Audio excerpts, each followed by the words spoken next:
नमस्कार, कैसे हैं आप लोग। मेरा नाम राज और कॉर्पोरेट सोसाइटीज के एक्ट, बायलॉज, रूल्स रेगुलेशंस वगैरह हम कवर किया करते हैं। अलग अलग सर्कुलर्स, जजमेंट्स एंड नोटिफिकेशंस भी हम डिस्कस किया करते हैं। रियल एस्टेट के मैटर्स को भी हम कवर करते हैं। तो आज हमारे पास में एक बहुत इंपॉर्टेंट जजमेंट है ऑनरेबल सुप्रीम कोर्ट का।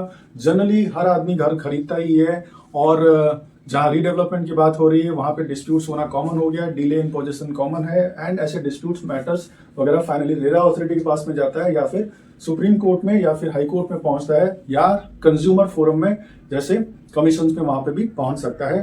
तो ये मैटर क्या है, क्या रिस्पॉन्सिबिलिटी है डेवलपर की, बिल्डर की या फिर प्रमोटर की, जहां पे डिले इन पोजीशन की बात हो रही है, कंपेंसेशन की बात हो रही है, रिस्पॉन्सिबिलिटी ऑफ जो पोजीशन ऑफ द फ्लैट किसके ऊपर फिक्स किया जाए, क्या ये प्रमोटर के ऊपर फिक्स किया जाए, डेवलपर के ऊपर फिक्स किया जाए या बिल्डर के ऊपर, या फिर ये बिल्कुल भी उनके ऊपर लैंड ओनर के ऊपर ये फिक्स होगा ही नहीं। क्या लैंड ओनर भी इक्वली रिस्पॉन्सिबल है? कई जगह में लैंड ओनर जो रहता है वो वहां पे प्रमोटर, डेवलपर या बिल्डर भी हो सकता है, बट कई सारी जगह में जहां पे जॉइंट डेवलपमेंट एग्रीमेंट की बात हो रही है वहां पे लैंड ओनर ने सिर्फ लैंड को दे दिया है और डेवलपमेंट का जो पार्ट है वो प्रमोटर के पास या फिर वो डेवलपर के पास में होता है। और डेवलपमेंट हो जाने के बाद हो सकता है कुछ परसेंटेज ऑफ द शेयर जो है ऑफ द डेवलप्ड एरिया वो हो सकता है लैंड ओनर को दिया जा सकता है। तो इस टाइप के जॉइंट डेवलपमेंट एग्रीमेंट हो सकते हैं। तो ये मैटर क्या है, ये इसको आज हम जानने की कोशिश करेंगे कि जो लैंड ओनर है क्या उसके ऊपर भी लायबिलिटी फिक्स किया जा सकता है, उससे भी कंपेंसेशन लिया जा सकता है क्या इन केस ऑफ फ्लैट का पोजीशन अगर आपको टाइम पे नहीं मिलता है। मान लेते हैं कि अगर 3 साल के अंदर डेवलपर को डेवलप करने के बाद वो फ्लैट आपको पोजीशन देना है, आपको हैंड ओवर करना है, टाइटल वगैरह ट्रांसफर करना है, अगर नहीं होता है तो उस केस में जो डेवलपर है उसके ऊपर तो लायबिलिटी फिक्स की ही जाएगी, मगर क्या लैंड ओनर के ऊपर भी लायबिलिटी फिक्स करके उससे कंपेंसेशन लिया जा सकता है। तो ये मैटर है Shri Ganesh Chandrasekaran versus MS Unishire Homes LLP। तो ये डेवलपर है और ये पर्सन है। तो इन्होंने भी कहीं पे ऐसे बुकिंग किया और इनको 36 मंथ्स में, जैसे 3 साल में पोजीशन वगैरह मिल जाना चाहिए था डेवलपर से, वो इनको मिला नहीं और ये डिले होते होते 6 साल ऑलमोस्ट डिले हो गया। तो फाइनली ये गए NCDRC के पास में, national consumer dispute redressal commission के पास में गए और वहां जाने के बाद इनको जैसे जो कमीशन ने इन्होंने ऑर्डर दिया कि इनको जल्दी से जल्दी इनको फ्लैट का पोजीशन दे दिया जाए, 3 महीने के अंदर दे दिया जाए और उनके नाम पे जो भी एग्रीमेंट वगैरह कर दिया जाए, वो सारी चीजें फर्निश कर दिया जाए। बट इससे इनको लगा कि नहीं, इसके आगे भी जाना चाहिए और जो लैंड ओनर है उसको भी फिक्स किया जाए, उसकी भी लायबिलिटी फिक्स किया जाए और उससे भी कंपेंसेशन लिया जाए। सिर्फ जो डिले इन पोजीशन का जो कंपेंसेशन है वो डेवलपर से ही नहीं लिया जाए बल्कि लैंड ओनर से भी लिया जाए। तो इस मैटर को फर्दर डिस्कस करते हैं। जब NCDRC से ये इनको ऐसा रिलीफ नहीं मिला तो इन्होंने ऑनरेबल सुप्रीम कोर्ट को अप्रोच किया। फिर देखेंगे कि ऑनरेबल सुप्रीम कोर्ट का फाइनली क्या डिसीजन है, क्योंकि ये जो मैटर है, जितने भी लोग रियल एस्टेट प्रोजेक्ट्स में काम कर रहे हैं या जहां जो भी लोग वहां पे फ्लैट्स परचेज कर रहे हैं या जो मेंबर्स है जिनको रीडेवलपमेंट के बाद वहां पे फ्लैट्स मिलेंगे, वो सारे लोग या एम्प्लॉयज जो वहां पे काम करते हैं वो सारे लोग इस जजमेंट को देखें। बिल्डर्स, प्रमोटर्स, डेवलपर्स तो देखेंगे ही एंड लैंड ओनर्स तो देखेंगे ही, उनके लिए भी इसका ये वीडियो देखना नेसेसरी है। तो आगे चलते हैं। Appeal was filed under section 67 of the consumer protection act 2019 against the judgement of the NCDRC, मतलब national consumer dispute redressal commission. इन्होंने जो ये नेशनल लेवल का है, जैसे डिस्ट्रिक्ट लेवल में फोरम हो सकता है, स्टेट लेवल में फोरम हो सकता है, एंड जो कमीशन फाइनली जो होगा वो नेशनल लेवल में होगा। तो यहाँ पे क्या आप बोलोगे उसे, national consumer dispute redressal commission. तो इनके जो जजमेंट आ गया, इनके ऑर्डर के अगेंस्ट में अपील फाइल किया। कहां पे?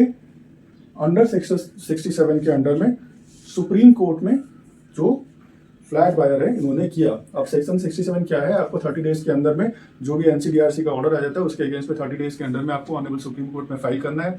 कॉन्डोनेशन ऑफ डिलेज भी हो सकता है, प्रोवाइडेड कंडीशन क्या है, आपको 50% ऑफ द जो ऑर्डर का अमाउंट है वो पहले आपको डिपॉजिट करना पड़ेगा।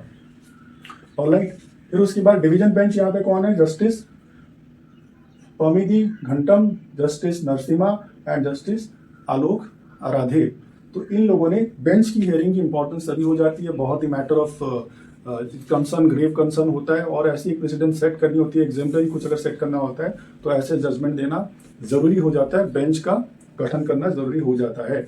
ये matter this is going to affect all the real estate projects, all the developers, जितने प्रमोटर्स हैं, बिल्डर्स हैं, लैंड ओनर्स हैं, सबके लिए एग्जाम्पलरी होगा। तो यहाँ पे बेंच बैठी हुई है, ठीक है। तो क्लॉज 5, 7, 12B टू 12C के हिसाब से इन्होंने अपीलेंट ने रिलाइड किया और इसके हिसाब से सुप्रीम कोर्ट का कहना है कि इसमें ऐसे कोई भी मैटर नहीं लिखा हुआ है जिसके हिसाब से आप बोल सकते हैं कि लैंड ओनर की कोई ओब्लिगेशन बनती है कंस्ट्रक्शन ऑफ द प्रोजेक्ट में। तो सुप्रीम कोर्ट ने इस चीज को मना किया। So land owners are not concern with the construction can not be held liable for the deficiency in the service. Deficiency in the service क्या, 3 महीने के यहाँ पे डिले हो गया, ठीक है, in service for lapse of developers part. तो जो भी है ये रिस्पॉन्सिबिलिटी है, लाइबिलिटी किसकी है, डेवलपर की है। और अगर डायरेक्टली इसमें जैसे JVA है, जॉइंट वेंचर एग्रीमेंट है, जहां पे बिल्डर या डेवलपर और लैंड ओनर डायरेक्टली अगर कोई ऐसे जॉइंट वेंचर करते हैं, वहां पे आप रिस्पॉन्सिबिलिटी फिक्स कर सकते हैं, लाइबिलिटी वहां पे आप फिक्स कर सकते हैं। पर यहाँ पे जॉइंट डेवलपमेंट एग्रीमेंट है, वो जॉइंट वेंचर एग्रीमेंट है, ये जॉइंट डेवलपमेंट एग्रीमेंट है। तो यहाँ पे आप फिक्स नहीं कर सकते क्योंकि ये पार्ट अलग है, वो पार्ट अलग है। जो भी डेवलपर का काम क्या है, वो सारी चीजों को डेवलप करेगा, कंस्ट्रक्ट करेगा, मैनेज करेगा, फंड्स ऑफ द रिसोर्सेज वगैरह, एक्सपर्ट्स वगैरह मैनेज करेगा और फाइनली सेल वगैरह करके देगा। तो जो टाइटल जो पार्ट्स है ये बहुत ज्यादा क्लियर है, डेवलपर का पार्ट क्लियर है और लैंड ओनर का पार्ट क्लियर है, उसने बस लैंड दे दिया है। सो developers part, and particularly when the developer has indemnified then against acts of commission omission in construction। किसने, डेवलपर ने किसको इंडेमनीफाई करके दिया हुआ है, लैंड ओनर को, कि अगर मैं कोई कमीशन करता हूँ, कोई मुझसे हो जाता है जो मुझे करना चाहिए और जो गलत हुआ या पूरा नहीं हुआ या फिर ओमिशन या कुछ छूट गया जो करना चाहिए था, तो दोनों ही केसेस में इसमें जो लैंड ओनर है, कौन सी कंस्ट्रक्शन में अगर ऐसी चीजें होती है ओमिशन और कमीशन, तो लैंड ओनर उसके लिए रिस्पॉन्सिबल नहीं होगा, उसकी लायबिलिटी फिक्स नहीं किया जाएगा। ऑलरेडी आपने इंडेमनीफाई करके दिया हुआ है, उसे प्रोटेक्ट करके आपने रखा हुआ है, किसको, लैंड ओनर को। तो यहाँ पे तो सवाल ही नहीं होता है कि आप फिक्स करो किसको, लैंड ओनर को। फैक्ट्स ऑफ द केस क्या है, तो लैंड, जैसे कि हमने पहले भी देखा, डिस्कस किया कि जो लैंड ओनर है, he entered into a joint development agreement with the developer and executed a general power of attorney in favour of the developer. General power of attorney क्या है, जहाँ पे कोई सारी चीजें आप करने के लिए परमिट करते हो, रेस्ट्रिक्ट करते हो कि ये चीजें सब कर सकते हैं, ठीक है। कौन कर सकता है, यहाँ पे डेवलपर कर सकता है। तो उसको एक जनरली कुछ पावर्स उसे दिया गया है so that he can exercise all this powers, जैसे कि सेल करना है, पर कोई चीजों की BMC वगैरह या NMMC से कोई अप्रूवल लेना है या प्रमोशन वगैरह कुछ करना है, ठीक है, तो या कोई नेसेसरी अप्रूवल लेना है। तो ये सारी चीजें ऑन बिहाफ ऑफ द या सोसाइटी या जैसे फ्लैट ओनर से उनके साथ कोई जैसे एग्रीमेंट वगैरह साइन करना है, तो ये सारी चीजें आपने उसको जनरल पावर ऑफ अटॉर्नी दिया हुआ है। So under the sale agreement the developer agree to hand over the position within 36 month. अब 36 मंथ में तो हुआ नहीं, 6 महीने का उसे ग्रेस पीरियड भी मिल गया और उसके बाद भी प्रोजेक्ट जो है वो इनकम्प्लीट रहा। तो अपीलेंट ने क्या किया, एक नोटिस इशू कर दिया किसको, डेवलपर को, for the redressal of delay in handing over the position of the flats, क्योंकि टाइम पे उसे मिला नहीं, and file A complaint before the commission NCDRC के सामने, नेशनल कंज्यूमर प्रोटेक्शन एक्ट 2019 के अंडर में। फाइनली ये मैटर कहाँ पहुंचा, सुप्रीम कोर्ट में पहुंचा, जब NCDRC के पास में इन्होंने कंप्लेन वगैरह फाइल किया, उनकी कंप्लेन की हियरिंग हुई और जो जजमेंट आया, जो ऑर्डर आया, जब उससे संतुष्टि नहीं हुई, then finally he approached the Honorable Supreme Court under Section 67 of the Consumer Protection Act 2019। तो ये जो developer was directed to complete the construction, 3 महीने के अंदर आप कंप्लीट कर लो, और उसके बाद क्योंकि 6 साल का ऑलरेडी डिले हो चुका था, और जो लैंड ओनर जो है, so they were not held responsible. NCDRC का जो ऑर्डर आया, इसके हिसाब से इन्होंने डेवलपर को बोला कि आप जल्दी से जल्दी कंप्लीट करो 3 महीने के अंदर, और जो भी ये सेल वगैरह का जो भी ये फॉर्मेलिटीज वगैरह है कंप्लीट करने के बाद या करो उसे, उसके साथ में जो फ्लैट ओनर है, प्रपोज फ्लैट ओनर है, तो इससे इनकी संतुष्टि नहीं हुई, जो प्रपोज फ्लैट ओनर थे, इससे उनकी संतुष्टि नहीं हुई, एंड ये appellant filed the review petition seeking to hold the land owner also responsible and jointly and severally liable to enter the compensation to enhance the compensation awarded to ₹5 per square feet per month के हिसाब से land owner भी मुझे ये compensation they and jointly and severally responsible, मतलब जितना ये responsible है उतना वो भी रिस्पॉन्सिबल है, जो कंपेंसेशन ये दे वो कंपेंसेशन वो दे और दोनों की इक्वल रिस्पॉन्सिबिलिटी लाइबिलिटी सेट हो जाए। तो ये मैटर फाइनली एनसीडीआरसी ने बोला कि देखो ये हम क्या कर सकते हैं कि तुमको तो जल्दी से जल्दी ये पोजीशन कैसे इसको कंस्ट्रक्शन करने के बाद 3 महीने के बाद हम इनको हैंड ओवर किया था, वो ऑर्डर तो दिया ही, बट ये जो है कि रिलीफ जो आप मांग रहे हो कि ₹5 पर स्क्वायर फीट पर मंथ, ये आपको ऐसे ये नहीं दिया जा सकता। एंड उसको छोड़ के लैंड ओनर जो है इन्होंने ये मैटर को लेके ऊपर जाके सुप्रीम कोर्ट में चैलेंज किया, देखो भाई ये हम इस टाइप का है। तो सुप्रीम कोर्ट का फिर फर्दर जजमेंट इसमें आता है, सुप्रीम कोर्ट की टिप्पणी आती है कि क्या होना चाहिए और क्या नहीं होना चाहिए। कमीशन ने क्योंकि हेल्ड किया इस केस में कि ज्वाइंट डेवलपमेंट एग्रीमेंट वगैरह एंड सेल एग्रीमेंट जो है इसके हिसाब से land owners could not be held jointly and severally responsible, उनका बनता ही नहीं है for the deficiency in the services, जहाँ पे 3 महीने का यहाँ पे डिले हो रहा है। 3 साल में जैसे इनको मिल जाना चाहिए था उसके हिसाब से इनको मिला नहीं, ऑलरेडी 6 साल का डिले हो गया। तो डिले इन दी सर्विसेज यहाँ पे हुआ है, डेफिशिएंसी इन दी सर्विसेज यहाँ पे हुआ है। इनका जो था कि land owner developers were directed to transfer the title of the property in question and proceed with the execution of the sale deed in favour of the appellants. ये NCDRC ने दिया, मगर जो 5 ये बोल रहे थे कि ₹5 पर स्क्वायर फीट पर मंथ, ये इन्होंने एनसीडीआरसी ने मना किया।